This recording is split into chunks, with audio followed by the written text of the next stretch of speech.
ವಡಿವದಕ್ಕೆ ಮಾರ್ಕೋಲಾಯಿತು ಓಡಲಿಕ್ಕೆ ಮೆಣಕಣ್ಣೆ ಹಾಯಿತು ఎల్లమ్మ ఇప్పుడు మధుబరక ప్రాసనం ఆనాడు హిమవంతుడు మొదలు రాయబారం వెళతారు. ఈ అమ్మవార్లు తక్కువ కాదు. చాలా మంది ఏమనుకుంటారంటే ఈ మొగోళ్ళకి కట్టంపించంటారు. కానీ శివపురాణంలో శివ కళ్యాణం ఏం చెప్పిందంటే కన్యా వరయతే రూపం.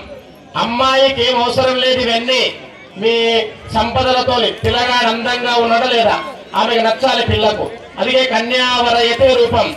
వీళ్ళు అడుగుతారు ఎవరు అమ్మవారి పక్షంలో ఉన్నవాళ్ళు. ఈ శివుడికేమో తండ్రి లేడు, తల్లి లేదు, తాత లేడు. ఆమె తపస్సు చేస్తే పరీక్షిస్తాడైనా.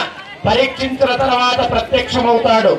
మరి నేను కన్యకను పితృపరాధీన మా నాయన ఇస్తే చేసుకోలేకుంటే లేదంటుంది. రాయబారం పోతాడు. ఎప్పుడైనా గుర్తుపెట్టుకోండి, పిల్లం జూనికి పిల్లగాడు పోవాలి కానీ పిల్లగాడు జూనికి పోవద్దు శాస్త్రం. అది ఇప్పటికీ లోకంలో ఏమున్నదంటే ఆడిపోతున్నాం అంటే పిల్లలు చూస్తున్నామంటారు. కాబట్టి పిల్లగాడు పోవద్దు. పిల్లగాడింటికి పిల్లోళ్ళు రావద్దు. గుర్తుపెట్టుకోవాలి. మొదలు ఎవరు రావాలి? పిల్లగాడు పోవాలి. ఇది శివపురాణం అని చెప్తున్నది. దీన్ని రాయబారం అంటారు. ఎవరు పోయారు మరి? శివుడికి ఎవరు పెద్దలు లేరు. అప్పుడు మీరందరూ ఉన్నారు. ఏమైనా శివ ఎవరే పర్వతంలో మనం ఉంటే మనం అవుతుంది. నేనే మంత్రం చదువుతుంది. కానీ ఎవరు లేరు. ఏం చేశాడు ఆయన? సప్తఋషులు వేడుకున్నాడు.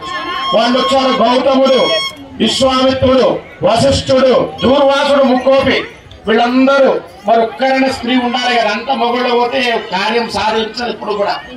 అందుకే ఏం చేశారు? అరుంధతిని తీసుకొచ్చారు. అందుకే పెళ్ళైనకి ఎప్పటికీ అరుంధతి నక్షత్రం చూపిస్తారు.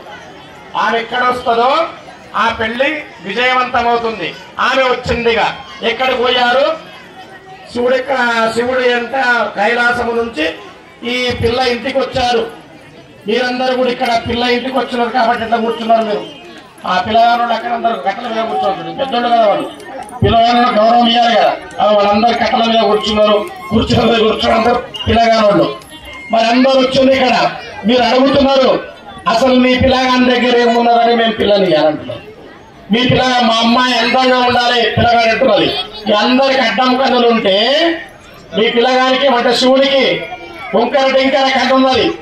విరూపాక్షుడు అంటారు. విరూపమైన అక్షము గలవాడు. ఎట్లయ్యాలయ్యా? జటాజూట గంగోత్తరంగైర్ విశాలం. ఇట్లా జుట్టు ఇంత పెద్దగా పెంచుకున్నాడు. ఏమందం ఉన్నాడు ఆయన. ఎట్లయ్యాలి అంటే వీళ్ళందరూ చెప్తారు ఇక్కడ మేము శివుడికి పోయిన వాళ్ళు తక్కువేం కాదు అందరూ.